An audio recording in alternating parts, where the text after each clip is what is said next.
الشيطان الرجيم بسم الله الرحمن الرحيم سبحانك لا علم لنا إلا ما علمتنا إنك أنت العليم الحكيم رب اشرح لي صدري ويسر لي أمري واحلل عقدة من لساني يفقهوا قولي السلام عليكم ورحمة الله وبركاته.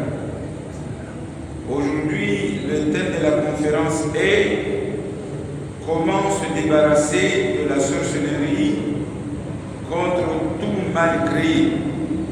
Cela veut dire que quelle que soit la forme de la sorcellerie, nous allons essayer de s'en débarrasser avec la conférence d'aujourd'hui, Inch'Allah. Comment savoir qu'on est ensorcelé? Comment savoir quel mal d'un envieux nous a touchés? C'est quand vous remarquerez que dans votre vie, votre santé se détériore, vous êtes malade, vous ne trouvez pas de solution. Vous allez voir les médecins, mais rien ne marche. Vous avez tout essayé, mais vous êtes toujours malade.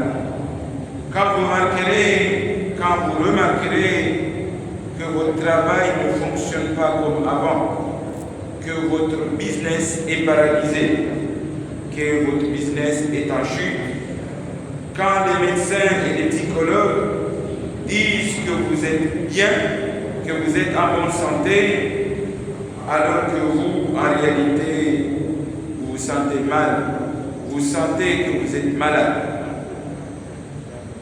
Quand vous remarquerez qu'on vous a envoyé quelque chose que même la science ne peut expliquer ni voir. Il s'agit bien de la sorcellerie, le regard vide de quelqu'un, d'un voisin, d'un envieux, de même quelqu'un de loin. Ça peut être une parole prononcée dans une dispute, un objet étrange trouvé devant votre maison, devant votre porte. Voilà bien des signes de la sorcellerie. Malgré toutes ces menaces, vous ne devez en aucun cas céder à la peur. Vous devez vous retourner vers celui qui ne dort jamais, vers celui qui voit ce que le cœur cache, c'est-à-dire Allah. Le prophète Muhammad nous a bien mis en garde que la sorcellerie existe, elle est bien réelle et c'est dangereux. Mais malgré cela, la sorcellerie n'est pas plus fort que la foi et le piège serait de croire qu'on est puissant. Le piège serait de croire que la sorcellerie est plus puissante que les créateurs. C'est le danger. Ça serait le danger. Ça serait de croire que lorsque le mal est lancé, il n'y a plus rien à faire, il n'y a plus de solution. Et ça, c'est exactement ce que veut l'ennemi, te faire peur. Pour que tu trembles, pour que tu désespères, de la miséricorde d'Allah subhanahu wa ta'ala. Mais laisse-moi te dire un secret, laisse-moi te dire une chose, quand tu ne te défends pas par la foi, quand tu invoques ton Seigneur, laisse-moi te dire cette chose, quand tu te défends par la foi, quand tu invoques ton Seigneur, le mal se retourne contre son auteur. Et ça, ce n'est pas de la magie, c'est plutôt de la justice divine garantie. Et elle agit toujours, souvent quand on n'y s'y attend pas. Quand on s'y attend, l'homme.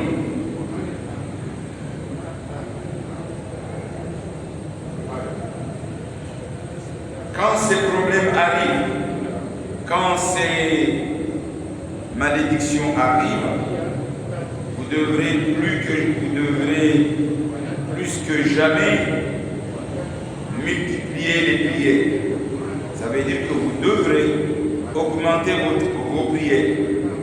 Vous devez réciter les versets coraniques relatifs à la protection, à la protection chaque matin et chaque soir. Il faut nettoyer votre maison avec de l'eau de ruya. Vous devrez invoquer Allah subhanahu wa ta'ala sincèrement dans la prière. Et petit à petit, les choses vont s'arranger. Vous verrez les résultats. Vous verrez que la paix reviendra dans votre maison. Votre couple sera stable, sans trop d'efforts, sans explication. Les enfants pourront reprendre leur activité, leur scolarité, parce qu'auparavant, quand la famille est ensorcelée, même les notes des enfants à l'école chutent. Les enfants n'ont plus envie d'aller à l'école, n'ont plus envie d'apprendre. Pourquoi? Parce qu'ils sont aussi ensorcelés par l'ennemi. Et donc, quand la sorcellerie est partie, ces enfants-là vont avoir envie d'apprendre, vont avoir le courage, la volonté d'apprendre va revenir. Et un jour viendra, celui qui vous a envié, qui vous a ensorcelé, qui a envoyé un sort, paiera le prix. Il subira des souffrances que lui-même n'aura pas imaginées. Il sera touché par un mal que même les médecins ne comprendront pas. Le mal sera retourné contre son auteur, mais pas par vengeance. Mais parce que la justice divine, c'est lui qui creuse une tombe pour les autres, finira par le payer. C'est-à-dire celui qui essaiera, qui tentera de creuser une tombe pour les autres, finira par tomber le premier. Et là, ça c'est une réalité qu'on a déjà vécue ou entendue avec les hadiths du prophète Muhammad sallallahu alayhi wa sallam. Lorsque ses ennemis voulaient l'éliminer, Abu Jahl, à un certain moment, quand ils ont tout essayé, ils ont voulu tuer le prophète, mais d'une manière très criminelle. Qu'est-ce qu'ils ont fait? Regardez bien cette histoire. Pour vous dire que Allah surveille tout. Il est au courant de tout. Bon, ils ont dit que ce Muhammad-là, il n'y a pas de solution. Il faut faire semblant d'être bien avec lui, mais en même temps le piéger et l'éliminer, de telle sorte que les gens ne vont même pas savoir comment il a été tué. Et qu'est-ce qu'il a fait? Il a organisé une invitation. Il l'a invité gentiment. Et de là-bas, il a fait en sorte qu'elle va suivre le même chemin. Et lui, il est resté dans un endroit où il va le voir venir. Et sur cette route, il a creusé un grand puits. Et ensuite, de telle manière qu'il sera obligé de passer par là et y tomber. Un grand puits que si le prophète tombe là-dedans, c'est fini pour lui, il va mourir. Et ensuite, ils ont dit, quand il va mourir, on va l'enterrer même vivant. C'était leur plan. Ils ont creusé ce puits-là. Et le prophète ne savait rien du complot qu'on lui a organisé. Il a essayé de marcher au jour où il a été invité, au jour prévu. Lui, il marchait vers le chemin prévu.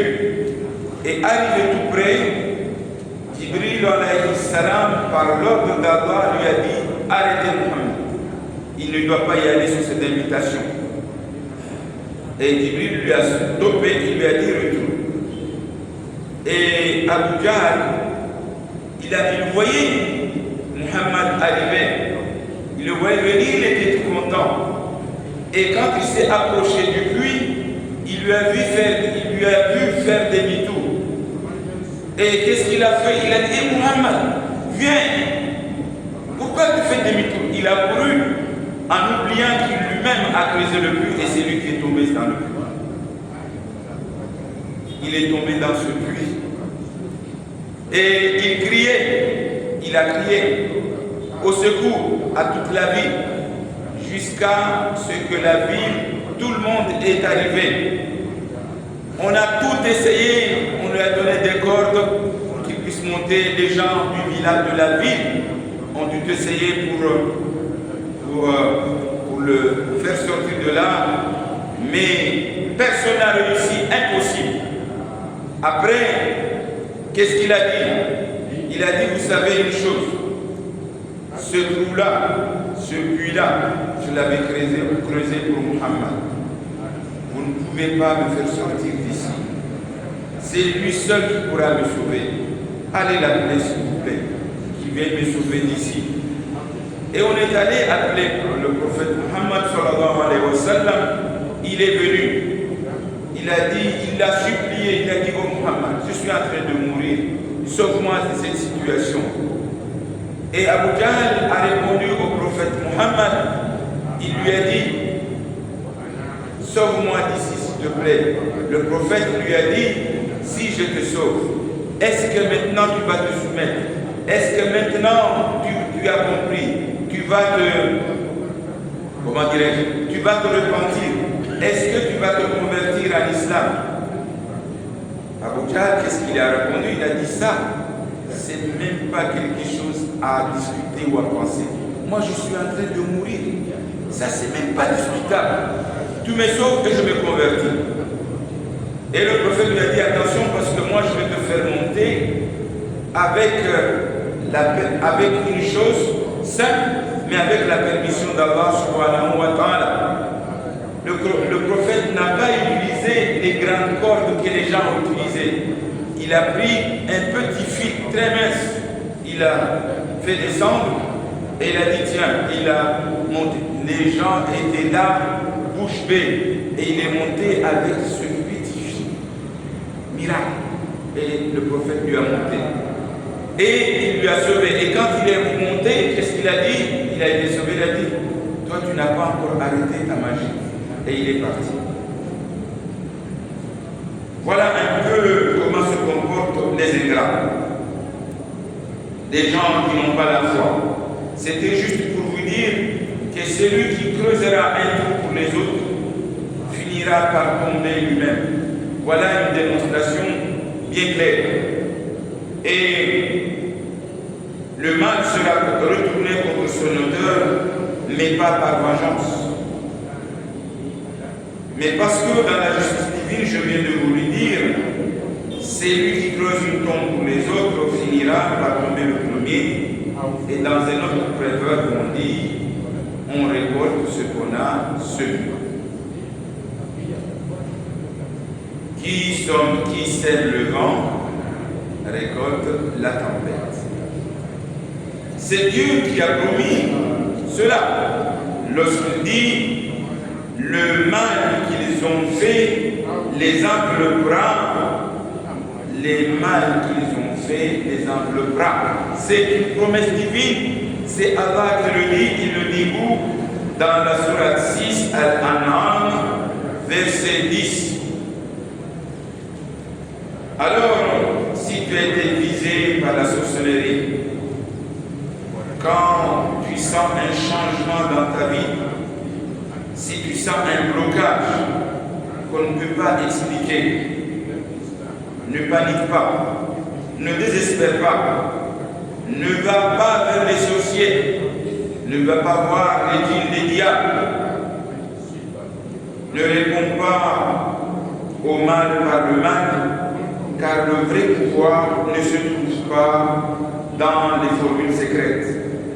Le vrai pouvoir se trouve dans la lumière d'un cœur sincère, connecté à Allah subhanahu wa ta'ala, connecté à son Créateur.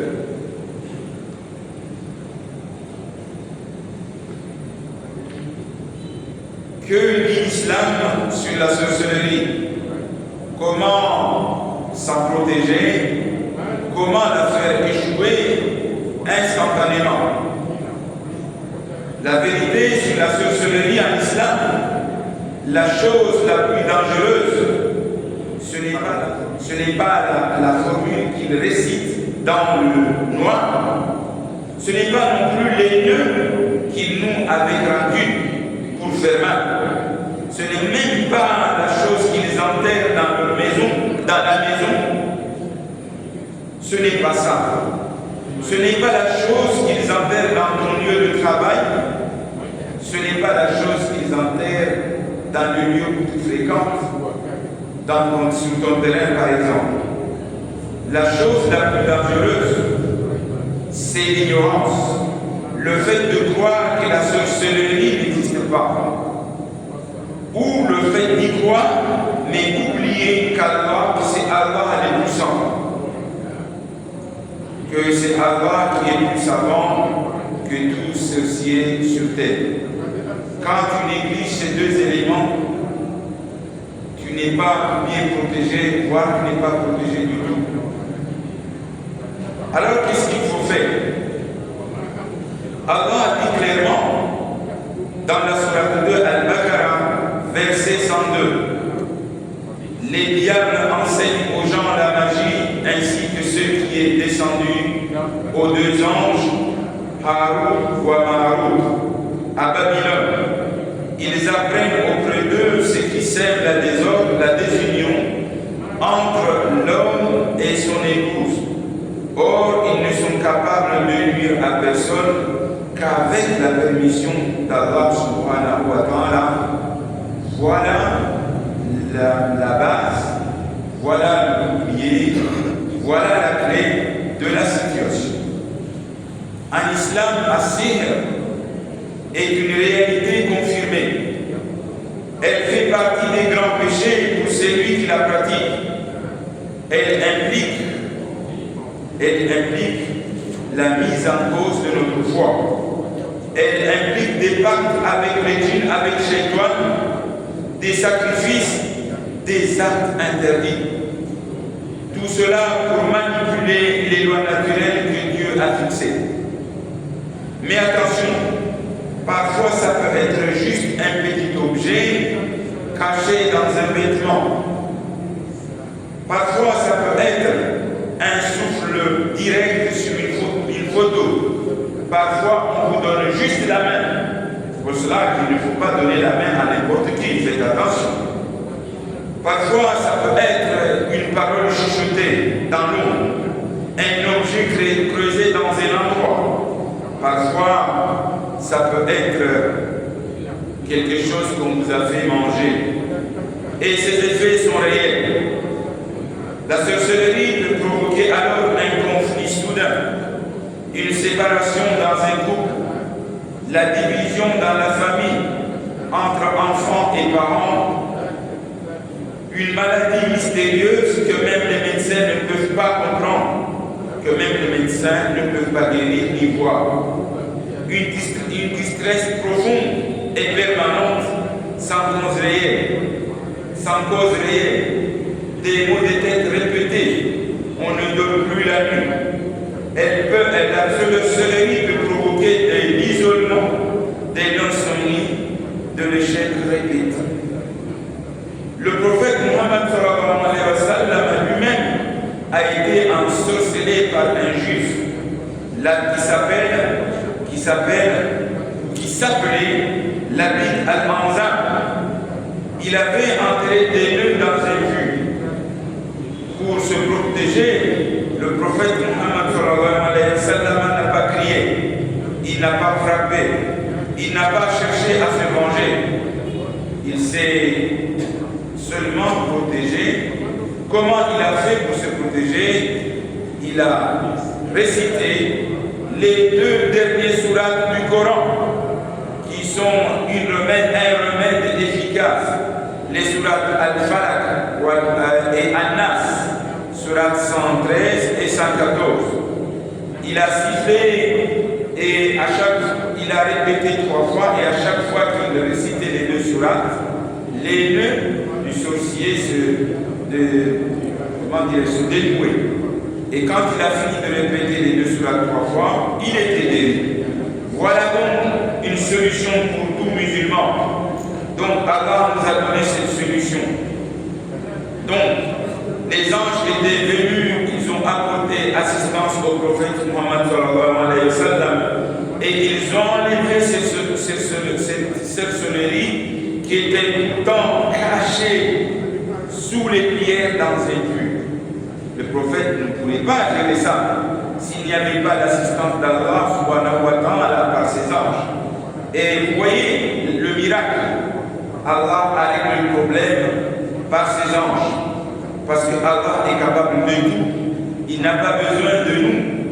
Nous, on doit juste le solliciter et il s'occupe du travail.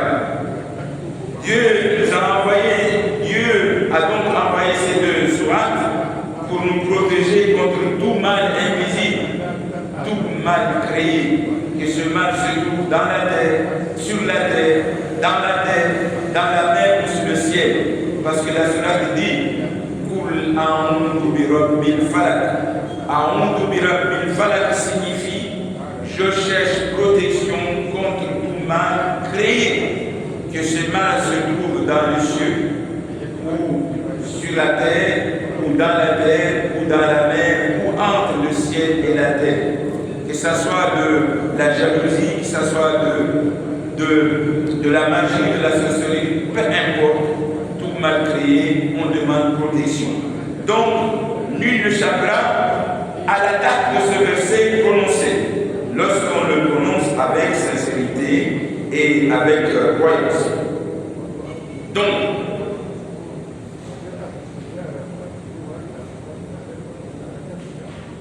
ces 2 sourates sont un remède contre n'importe quelle sorcellerie, n'importe quelle mauvaise œuvre, si vous voulez.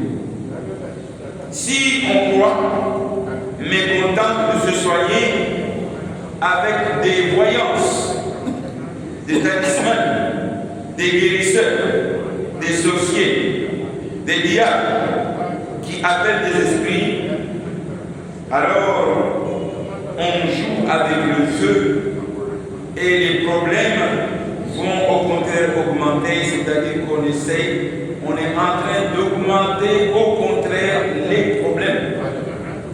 Lorsqu'on est atteint par la sorcellerie et qu'on va voir des sorciers, des diables, des djinns, vous n'êtes pas en train de vous guérir, vous êtes en train d'augmenter les problèmes et ils vont devenir encore plus graves qu'avant. Malheureusement, parmi les musulmans, c'est ce qu'ils font. Donc, il faut arrêter ces mauvaises méthodes. Parce que faire cela, c'est dangereux. En fait, on cherche les problèmes nous-mêmes. Le vrai croyant ne combat pas le mal par un autre mal. Il se connecte à Allah subhanahu wa ta'ala qui s'en occupe lui-même du problème par tout moyen. Et Allah, l'armée d'Allah, personne ne le connaît. Personne ne connaît l'armée d'Allah lorsqu'il intervient. Donc, on lui fait confiance et lui s'en occupe. Wa ma ya'lamu junuda rabbi illa hu. Personne ne connaît l'armée d'Allah sauf lui. Vous voulez savoir l'armée d'Allah? Quelques indicateurs. Il y en a beaucoup. Mais je vais vous donner quelques indicateurs qu'Allah a utilisés, qui sont sur l'armée, pour anéantir les ennemis de l'islam. D'abord, il y a Pharaon. Quelle armée Allah a utilisée? Allah a utilisé la mer, parce que la mer aussi fait partie de l'armée d'Allah. Il y a aussi Namrud. Allah a utilisé des moustiques. Il y a des situations où Allah peut utiliser quoi? Le feu, l'eau, les vents, le vent. Allah a utilisé aussi le vent et il a détruit des nations sont venus avant nous, des séismes, des tremblements de terre. Où pouvez-vous cacher pour qu'Allah ne vous trouve pas? Allez là où vous voulez, mais Allah vous trouvera. Donc on ne peut pas échapper au châtiment d'Allah subhanahu wa ta'ala. Donc ne croyez pas que vous allez faire le mal et ça s'arrête là. Allah, lorsqu'on est connecté à lui, il s'en occupe du problème par tout moyen, parce que Allah est le gardien des cieux et de la terre. On doit retenir que la sorcellerie existe et elle peut nuire. Ça c'est vrai. Mais elle ne peut jamais te toucher sans la permission d'Allah subhanahu wa ta'ala. Si Allah te protège, aucun sorcier, aucun magicien ne peut t'atteindre. Il peut faire ce qu'il veut. Donc, parce que Allah protège ceux qui se réfugient sincèrement auprès de lui. Donc il ne faut pas chercher à savoir qui t'a ensorcelé. On doit simplement se connecter à Allah subhanahu wa ta'ala pour mieux se protéger contre tout mal créé. Comment Allah protège ses serviteurs sincères, même au milieu des pièges invisibles, au milieu de la sorcellerie? Voilà pourquoi le mal échoue toujours face à un cœur pur protégé par Allah subhanahu wa ta'ala, quand la foi devient notre arme invisible. Si toi tu places ta confiance en Allah subhanahu wa ta'ala, si tu comptes sur lui, si tu as confiance en lui, si tu ne vas pas chercher les sorciers, si tu ne vas pas voir les diables, alors Allah te protégera. Il y a des choses que les yeux ne voient pas, des choses que les caméras ne captent pas, des choses que les appareils même modernes ne détectent pas. Cependant, le cœur peut les ressentir, une fatigue peut ressentir, comme par exemple une fatigue sans explication, des rêves bizarres et répétés, de la paresse, de la nervosité. Ça, ces choses-là sont le résultat des mal qu'on va lancer.